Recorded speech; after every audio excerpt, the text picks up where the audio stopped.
Hey, what's up, everyone? This is Drew, and I want to welcome you back to Learn How to See Better. It's the only podcast out there that'll actually improve your vision the longer you listen.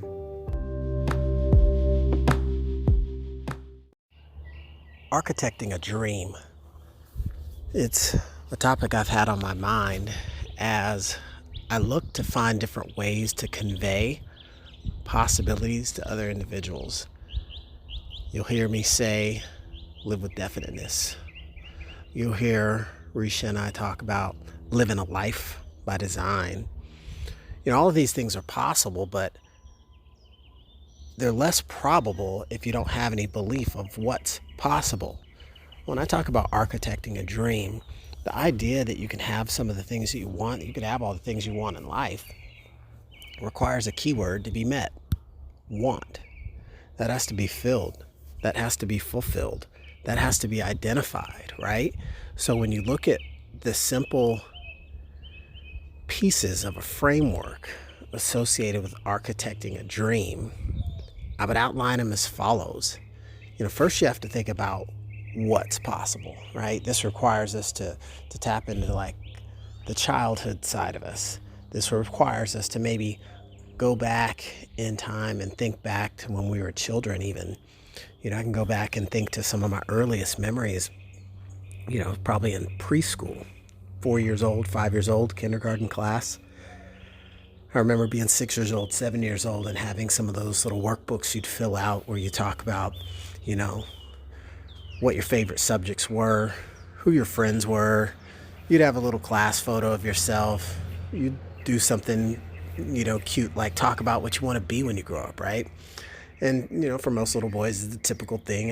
One year I wanted to be a race car driver. Another year I wanted to be a football player. Another year I wanted to be a superhero, right?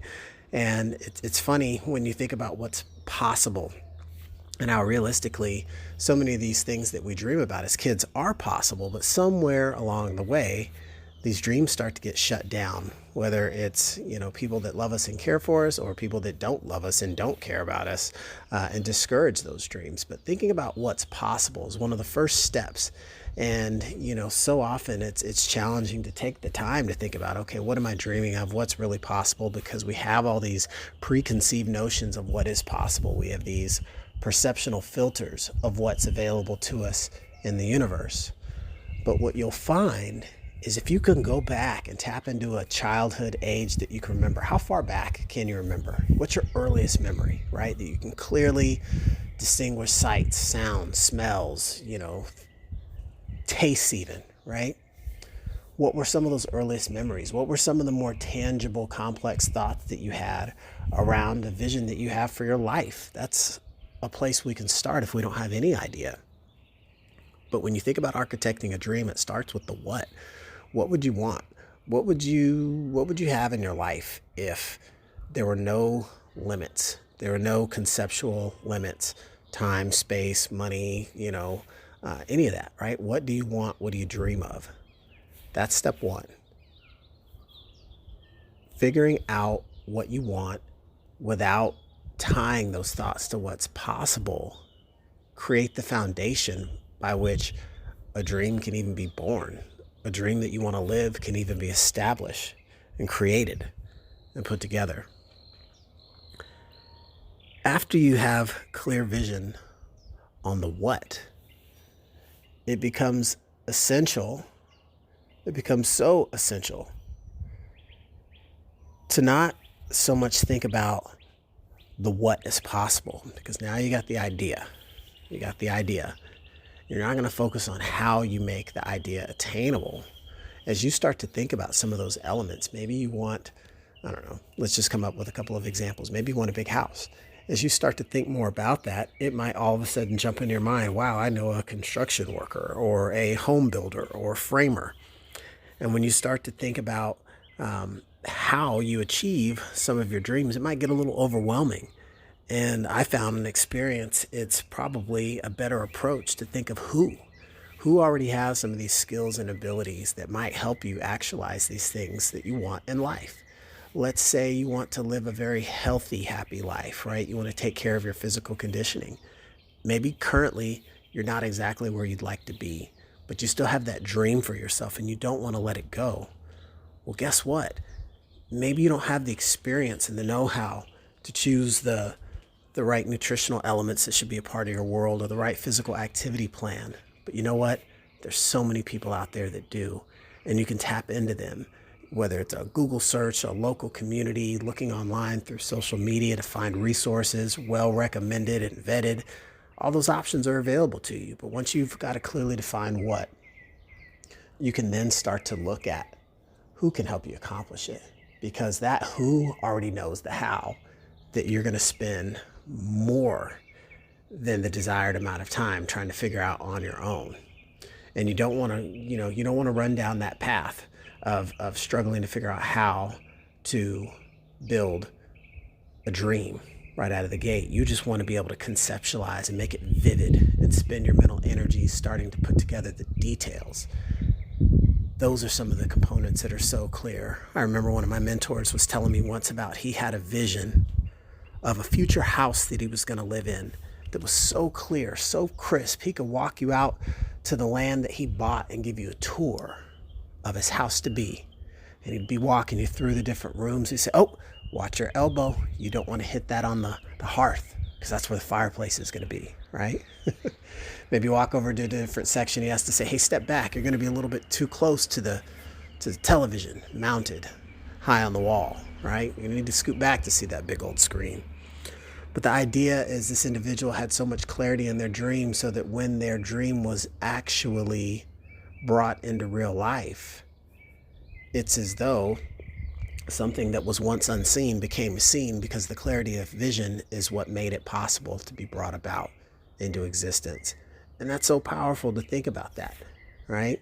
I've heard other specialists, I've heard other personal development speakers talk about instances where they've, moved from an old house to a new house and were digging up old boxes, and they were actually able to locate pictures of a dream board that had not just pictures of a house that they had once dreamed about, but the exact house that they had once dreamed about. And that's even crazy to even consider the possibilities there as far as what your mind can manifest, right? If you've got a really clear what and start to look at, not how you can accomplish it so much, but who will you need to become? How will you need to grow is a better question. And more importantly, who can help you actualize some of those things, whether they're tangible or intangible, right? If you've got a dream relationship in your mind that you don't have, or maybe one that you're currently struggling with, trying to make better, there's a who out there that can show you the how to a happier, more fulfilled relationship. You just have to put the effort in to go out and seek and search and find that guidance, because it does exist. And those specialists are the ones that, whether you pay them or trade services or favor for a favor or bribe them or whatever, you want to find a way to sign up for what they have to offer if it can help you, right? It's an investment in your own well-being. And when you start to think through just those few phases, right, you've got the what, you got to be very clear about the thing that you want to achieve, the lifestyle you want to live, the dreams that you actually have. That's going to position you to say, wow, okay, how can I get this? Because we all know that success is a journey. And you don't just get to the top of the mountain, so to speak, in a flash. It's a journey. It has ups and downs. And typically when we're talking about climbing the mountain of success, there's pitfalls. There's things that are going to really throw you off. You might get knocked down off the mountain, have to dust yourself, get back and climb again.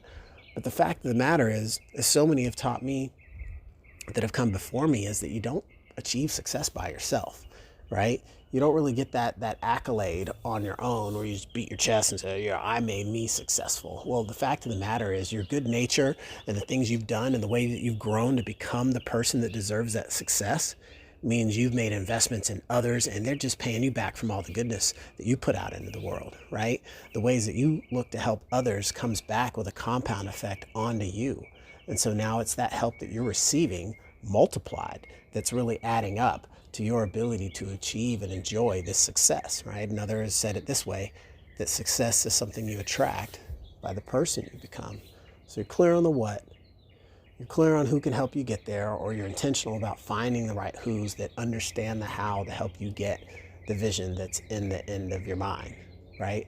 And so those components right there are really going to set the stage for living it and believing it and achieving it. And so once you've got those three pieces in place, that's where it just gets down to the execution of the plan, right? You get down to the execution of the plan. You got to do the work. You've got to do the growth. You might have to read the books. You might have to change your environment. You have to go through the process, because to have the right vision clearly defined, to have the right team around you that knows the way, somebody's got to take the steps. Somebody's got to put the work in and the effort. Why? Because it's your dream, right? It's your dream. Okay, you might have others helping you to build your dream, but it's you that still has to have the execution on that leadership to make sure that that end result is what you had in the mind in the beginning, right? It's like we're inspecting what we expect out of the gate. And some of those things might seem so basic, but if you step back and look at the things that we typically will want in our life, they're very attainable. Some might be more quickly attainable than others, but they're all attainable. And for the ones that are worthwhile, and if they mean enough to us, you can go have them. So it's one of those calls to action for all of us to look at how we're living our lives. Are we happy with the lives that we're living, that we're creating? And to start living with more positivity, living with more definiteness and belief that you can architect a dream. It's all about how you go about it, the frameworks you put in place, and the actions you take. And you too can receive a taste of the good life far earlier than you ever dreamed possible. So that's something I wanted to share with you all today, with a motivational message, and to help give some clarity on how some of these things are actually constructed. How would you go about putting something in place that would help you achieve that which you are genuinely looking for? As always, if you find that this information is going to be something that helps out other people that you care about, share it with them, right? Drop a comment in the section below to be able to share your feedback. Would love to hear what impact this has made on your viewpoints and your outlook to achieving your own dreams. So until next time, can't wait to receive your positive feedback and appreciate your attentiveness. Catch you on the next episode. See ya.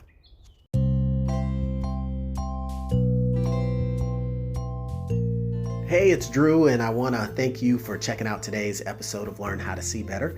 And one of the things I was thinking about was based on today's subject matter, I sometimes like to kind of follow on and send out a little bit more information in this space. And you can feel free to leave comments or send messages to me anytime on this platform. Or if you'd like to have something showing up in your inbox a little bit more consistently, that would be fantastic as well. So I want to invite you all to go to drewdavis.info, just how it sounds, DREWDAVIS.info. And what you'll find at that link is an ability to listen to this podcast on all available platforms. If you've got your favorite and you want to snag that link, you could do so there. And if you'd like to get a little bit more information on today's topic via email, you'll have your opportunity to send in your email address, the best way to contact you there, and I can send out some more little nuggets of wisdom that might be applicable to you and your business. So with that, thanks again. I appreciate all your support. If you like this content, like it and share it with a friend, and I'll catch you in the next episode. Thanks.